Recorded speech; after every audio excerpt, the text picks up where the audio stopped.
la doctora Angélica Abad, analista política, catedrática universitaria. Hacemos este diálogo vía Skype. Esperamos tener las condiciones adecuadas para que nuestros oyentes lo escuchen y lo vean correctamente. Bienvenida, doctora Abad. Hola, buenos días, muchas gracias. Con todos un feliz año y un saludo a todos los radioescuchas. Perfectamente, estamos bien conectados, doctora Abad. Vayamos con el tema de Rafael Correa. Quisiéramos conocer su punto de vista, si es que Ecuador ha superado el influjo de este político que dominó la década pasada. Yo creo que no, todavía no hemos superado a Correa. Creo que si es que pudiese volver, si no mediara esa orden de prisión en su contra, Correa digamos, en unos pocos días, con unas pocas palabras, volvería a levantar todos los apoyos o gran parte de los apoyos que tuvo, porque sabemos que más o menos un 30% del electorado es fiel a Alianza País, digamos, fiel a Correa en ese sentido, a lo que fue la Alianza País correísta. Hay analistas políticos que señalan que Correa sigue con su base electoral del orden de un 25% incólume. ¿Coincide usted con esto? Sí. Y esto... Sí, digamos, salvo que sea una tendencia distinta en estas elecciones, Rafael Correa es capaz de levantar obtener asegurado entre un 20 y un 25% de los votos. ¿Por qué esta especie de teflón en Rafael Correa? Cuando tantas cosas han surgido contra él, muchas cuestiones que no han podido ser refutadas por su gobierno, que mantiene a varios de sus ex colaboradores tras las rejas y lo mantienen a él de manera forzada lejos del país. Bueno, eso es una de las, digamos, de las características o de las fortalezas que tienen los líderes populistas, ¿no? El poder establecer una conexión emocional tan fuerte con las masas, ¿no? Es lo que le da su característica, que simplemente es una especie de fidelización del votante en ese sentido.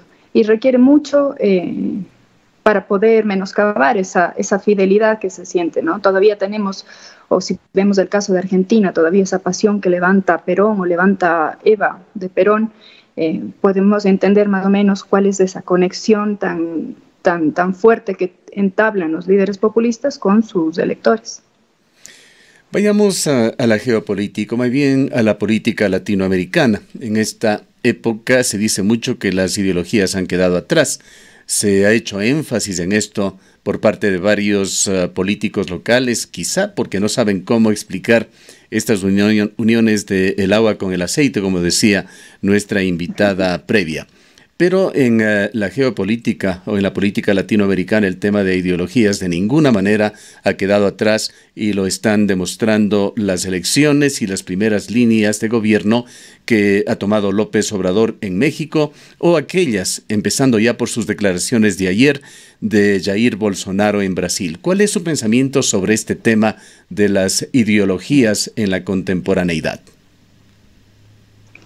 Bueno, yo siempre les digo a mis alumnos que de cara para afuera un político puede decir que es apolítico o que no tiene ideologías, pero en realidad las ideologías son, digamos, uno de los principales predictores de voto que tenemos nosotros en ciencia política. Uno siempre va a votar por quien le parezca más cercano. Ahora, ¿qué es lo que ha cambiado en términos de ideologías? Con la caída del muro de Berlín, antes la división entre ideologías era un poco el socialismo o la democracia. Ahora tenemos un paradigma dominante que es la democracia y dentro de eso, a lo mejor ideologías más blandas, más suaves, ya no sobre cómo debería conceptualizarse una nación, un Estado tan completas como eran antes.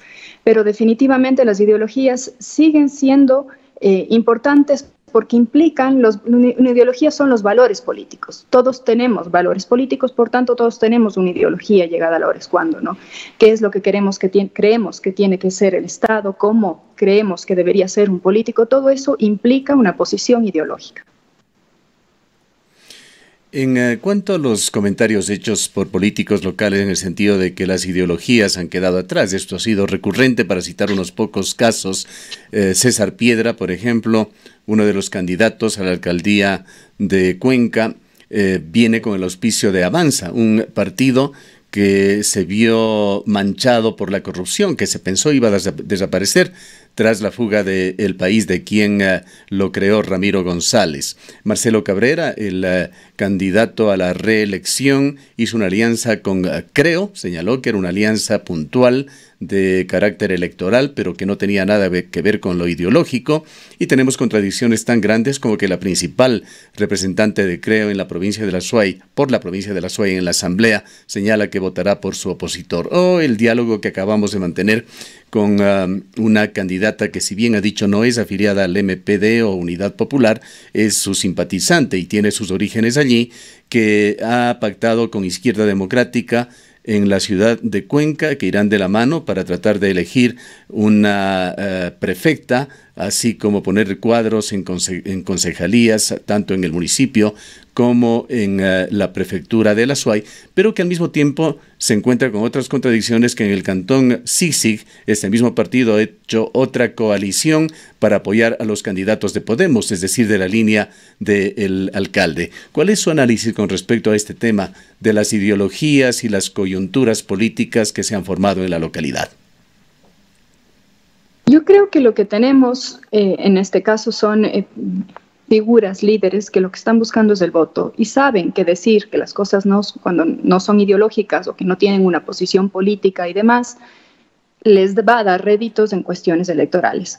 ¿Cuál es el problema? El problema es que si nosotros analizamos la historia reciente del país, desde, digamos, la actual ola democrática, del 79 hacia adelante, teníamos justamente esas alianzas fantasmas, alianzas móviles, que se reflejaban en el Congreso y que causaban siempre mucha inestabilidad política porque eran alianzas electorales nada más, ¿no? Entonces uno en elecciones puede ir por donde quiera, pero después ya en el ejercicio del gobierno es donde se empiezan a ver esas diferencias ideológicas entre una persona que prefiere o que por convicción de izquierda, digamos, prefiere dar más énfasis a una política social frente a otra, más de derecha, que lo que, digamos, o cuyos principios le dicen o le dictan que tiene que estar más enfocado en la liberalización de la economía y los ajustes, ¿no? Ahí empiezan a chocar y el problema es que el riesgo es que en algún momento uno puede llegar a tener un bloqueo institucional porque las alianzas que fueron pensadas solamente para la época de elecciones se pueden romper con facilidad en el ejercicio del gobierno y cuando hay estos choques.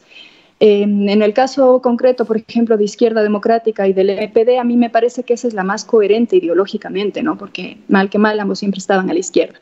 Luego la alianza del alcalde con Creo a mí me parece mucho más difícil de que se mantenga en caso de que ambos candidatos lleguen al poder. Lo mismo con las otras, ¿no? ¿Cómo mira usted el escenario local que se presente, el tablero electoral, si podemos graficarlo así, en cuanto a las posibilidades, hablando de las dos principales dignidades que se disputan, la alcaldía y la prefectura de la Suay? Me ha llamado mucho la atención la cantidad de candidatos que se han presentado. Eso va a generar mucha fragmentación, dispersión del voto. Luego habría que ver, pero esto ya una vez pasadas las elecciones, cuál ha sido, nosotros tenemos un indicador que es el número efectivo de partidos, es decir, de todas esas candidaturas, cuáles realmente fueron una opción para el electorado. No creo que todos los candidatos que están en la lid en este momento constituyan una opción real. Entre los principales candidatos ya hemos estado hablando en el tema del alcalde. Creo que la competencia se va a mover entre Carrasco, Pérez y Cabrera.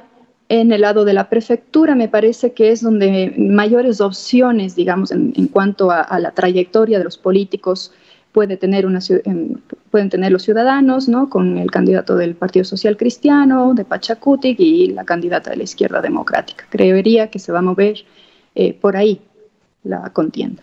¿Ve usted en el panorama alguna o algunas candidaturas alternativas, quizá antisistema, anti-statu quo? Veo algunos, digamos, le voy a ser sincera, revisando las candidaturas a la alcaldía de Cuenca, veo personajes que yo no he conocido en la vida política de la ciudad. A lo mejor esto solo es por ignorancia propia, creería que por ahí. Lo que no me queda claro es por qué esas personas que no tienen, digamos, caudal político ingresan a una competencia política local donde es más difícil, ¿no?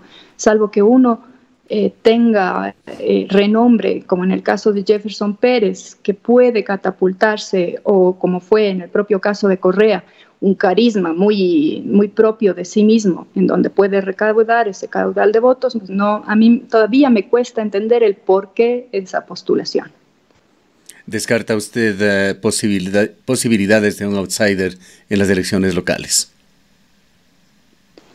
Bueno, tenemos un outsider, pero digamos, la palabra outsider está muy venida a menos. Tenemos a Jefferson Pérez, que es el outsider en este momento con más probabilidades, entonces podrá por ahí, puede ver, no he visto las últimas encuestas, no sé si habrán salido ya, pero estaba el primero en la lista, ¿no? Disputándose los 3 primeros puestos. Ese sería el candidato outsider en términos de alcaldes. En prefecturas me parece que no va a haber. Jaime Astudillo se autoetiqueta como outsider. ¿Tiene los atributos para calificarse así?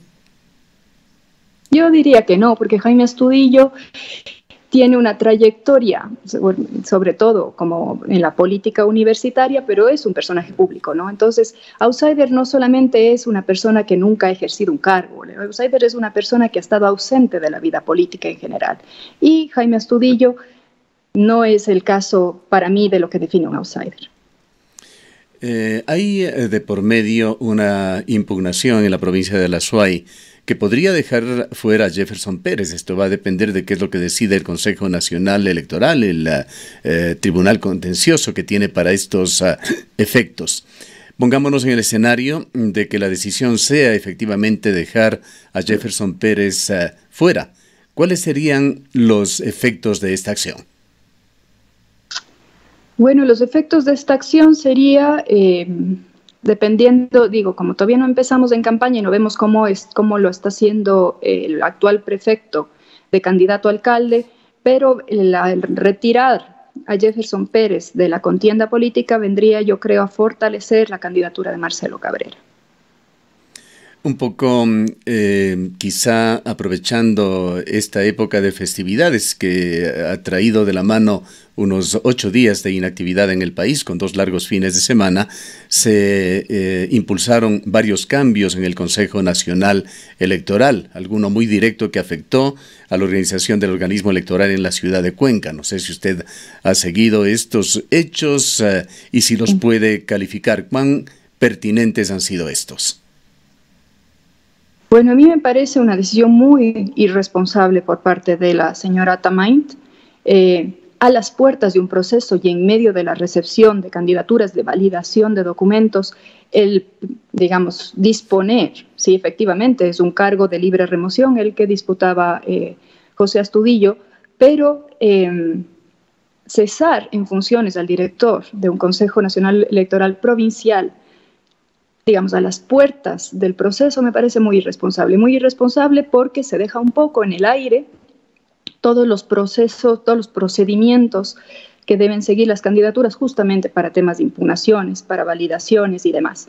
Entonces, y de hecho hemos tenido, ¿no?, unos días como en el limbo de las candidaturas porque justamente la entidad se ha quedado acéfala. Entonces, más allá de si podemos acusar o no de que esto beneficia a los socialcristianos y tal, que son los comentarios que generalmente se escuchan, me parece a mí muy irresponsable por parte de la cabeza de la autoridad electoral haber tomado esa decisión, ¿no? Entonces, si es que uno quiere remover a alguien que está en su derecho, como ella mismo lo ha dicho, tendría que haberse por prudencia esperado a que el proceso termine, por lo menos, ¿no? Porque entonces, si no, sí que se deja ver que lo que estamos queriendo ahí es utilizar el Consejo Nacional Electoral como se ha utilizado toda la vida y es para dar, digamos, preferencias a determinados intereses. Hablando de la campaña electoral que oficialmente se iniciará el 5 de febrero, doctora Abad, ¿cuál considera usted en estas épocas modernas van a ser los elementos más gravitantes para motivar el voto de los ciudadanos por uno o por otro candidato? A ver, yo creo que para el segmento juvenil, digamos, desde las personas de juvenil, en el sentido ampliado, ¿no?, que tenemos un electorado desde los 16 años hasta los 35 años. Que es la base grande de la pirámide, dicho sea de paso. Sí. y hace mucho más grande el mercado electoral. Para ese segmento yo creo que los candidatos se enfocarán, como ya se vienen enfocando durante algunas elecciones, es en el tema y uso de redes sociales, en la promoción a través de los principales medios de uso, ¿no? Aprovechando también que la SUAY es una de las provincias en donde más penetración existe del Internet. Luego, en nuestro caso, la cultura política no permite, digamos así, que haya campañas sin que haya fiesta. Entonces, caravanas, ese tipo de movilizaciones y de acción directa, que también es la que más moviliza al electorado en ese caso, creo que estarán en el orden. He visto que nunca se ha dejado de lado el tema de la impresión de panfletos y ese tipo de publicidad un poco más alejada, pero creería que esto es solamente útil para recordar a las personas la cara del candidato, pero no para darle a conocer. Luego, si es que los candidatos son listos, van a empezar a cabildear sus programas y sus propuestas antes del inicio de la campaña, que eso sí se lo pueden hacer, porque de momento todavía no conocemos nada acerca de lo que, digamos, a rajatabla están proponiendo cada uno de ellos, ¿no? Salvo ciertas entrevistas, pinceladas, pero no sabemos exactamente qué es lo que proponen. Quizás con la elección del alcalde, que como goza de puesto privilegiado, más o menos podemos suponer cuál es la línea que tomará un nuevo mandato, si es que se reelige. Hay un cambio en la clase política en la provincia de la SUAY. Le preguntamos esto, doctor Abad, pues así nos decía nuestra invitada previa, pero si nos ponemos a revisar el listado, hay muchísimos políticos que han estado en funciones públicas, algunos están todavía que buscan la reelección o buscan cambiarse de cargo.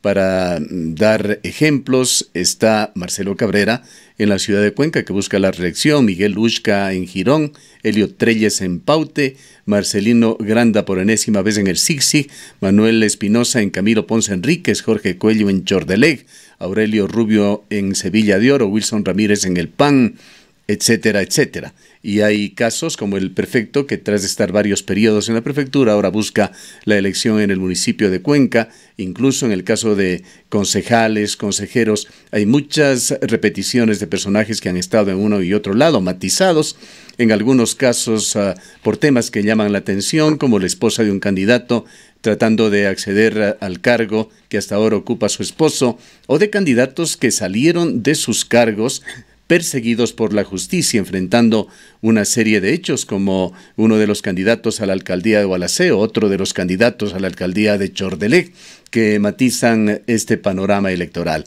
La pregunta, para no perdernos, va en el sentido de si es que existe una renovación en la clase política en la provincia de la SUAY. Bueno, yo creo que en los propios nombres que usted menciona está la respuesta, ¿no? Para mí, el hecho de que se haya fragmentado la contienda electoral y que cada uno quiera ser ahora candidato para estar a la cabeza no significa que se haya renovado la clase política, ¿no? El que tengamos los mismos candidatos dándonos la vuelta implica que justamente no hay una formación ni ha habido una preocupación por los líderes políticos de la provincia por generar nuevos cuadros. Y eso es una cosa que también se da a nivel nacional, ¿no? Es una cuestión que tenemos ahí, nos estamos dando las vueltas los mismos, nos cambiamos las camisetas de partido, nos cambiamos de cargos, pero no somos capaces de generar nuevos liderazgos. Para eso tendrían que ser mucho más serios y empezar a trabajar con cuadros más jóvenes, ¿no? No digo más jóvenes de candidatos, sino empezar la formación de líderes y de simpatizantes y de militantes desde la adolescencia, como es en el caso del PRI mexicano, ¿no? Las juventudes del PRI o las juventudes socialistas que empiezan desde pequeños justamente para poder generar recambios cuando llega el momento. ¿Cómo o qué sensaciones le genera a usted su contacto con los jóvenes, con los estudiantes en la Universidad de Cuenca? ¿Cuánto les importa la política actual? En estos días hubo alguna encuesta que se hizo a los ecuatorianos y se les preguntó, en términos generales, a la población cuáles son los problemas más importantes del país. Y hubo la curiosa respuesta, destacado por Jorge Rodríguez, quien es presidente de una comisión cívica ciudadana, de un observatorio, señalando que la mitad de los ecuatorianos no respondieron a esta pregunta. ¿Cuál es en todo caso su sentir con las nuevas generaciones por el contacto docente que tiene con ellos? Bueno, mi sentir es justamente que tenemos un problema de desinterés, pero no es un desinterés solamente por la política, es una especie de desconexión que tienen los jóvenes respecto de toda la realidad nacional y una falta de interés por aprender en el sentido de apropiarse de esa información, ¿no? Yo justo doy clases, una materia que se llama Realidad Nacional, y uno puede ver que los jóvenes, cierta información la más básica, ¿no?, que uno esperaría que se manejen, como el conocimiento sobre las situaciones de pobreza o los principales problemas, justamente en alusión a la pregunta, que afectan a nuestro país, más o menos uno sepa por lo menos nombrarlo. Y digamos, la experiencia que tengo es que los jóvenes llegan sin saber, pero sin mucha motivación por aprender, justamente. Y es lamentable, y es parte de la responsabilidad de los políticos el poder generar vías, inventarse la manera de captar ese interés. Cualquier otra observación que usted desee añadir, doctor Abad, con miras a este proceso electoral que se encuentra ya en marcha y que culminará con las elecciones de marzo. Un llamado a los candidatos, si es que nos están escuchando, a que se lancen y se echen al agua y debatan las propuestas, que se haga un debate público, que demuestren sus capacidades, no solamente de dominio del discurso, pero también para que defiendan sus propuestas, justamente porque la ciudadanía tiene derecho a votar informada, no solamente conociendo la cara, sino también a fondo qué es lo que ellos proponen. Será importante la exposición de los candidatos y ojalá exista apertura por ellos para entrevistas y debates. Gracias, doctor Abad, por habernos atendido. A ustedes. Las 8:42. Han escuchado a la doctora Angélica Abad, analista política, profesora de la Universidad de Cuenca.